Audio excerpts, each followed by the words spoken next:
Turquois X has been an amazing mix of many different sorts of players and industries in the maritime space. And I think that's really what made it unique, at least for me, coming from industry, to see academic partners, to see nonprofits, see government partners, capital partners, all here talking about how we improve the oceans. Two main themes. One were sustainable fuels, so electrification and hydrogen, and it's great to see the maritime industry moving in that direction. Obviously, at REGENT, we're focused on our electric sea gliders. The other one was really capitalization of these massive projects of ships and ports. And so it's great to have that sort of financial economic perspective as well of how we're going to really capitalize these projects going into the next decade. I think there are similarities and differences between the U.S. and the international approach. I think one thing for sure is that really everywhere is excited about new mobility solutions. I think maritime is gaining popularity all around the world.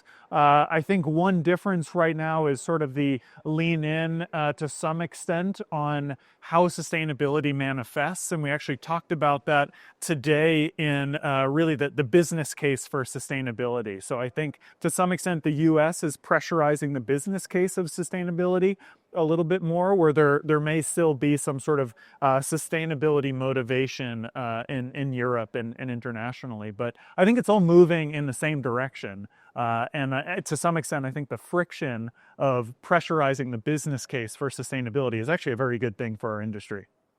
Well, there's very long development cycles for some of these projects. We're talking about maturing an industry that really hasn't changed too much in maybe a century or so, at least from some of the key enabling technologies. And so there are some great talks today about how startups are disrupting and about how the overall maritime industry needs to sort of back and push and support startups, because startups will be the disruption and the innovation and the modernization of the industry. But startups cannot do it alone. They need the help, the partnership, the buy-in of the large multinational incumbents. So that was really a great discussion topic today. Well, I think some of the new networking and new relationships that I met here will definitely be helpful when I go back to the US, and we're going to look to build partnerships off of this. And I'll also say, just coming here and experiencing the Canary Islands, absolutely a use case for sea gliders. So we're going to work really hard to bring sea gliders here. I think so. It's been a great summit and met some amazing like-minded people across the industry working at the intersection between oceans and sustainability. So this whole blue-green space, I think it's growing. I think there's a huge future, and would love to do it again.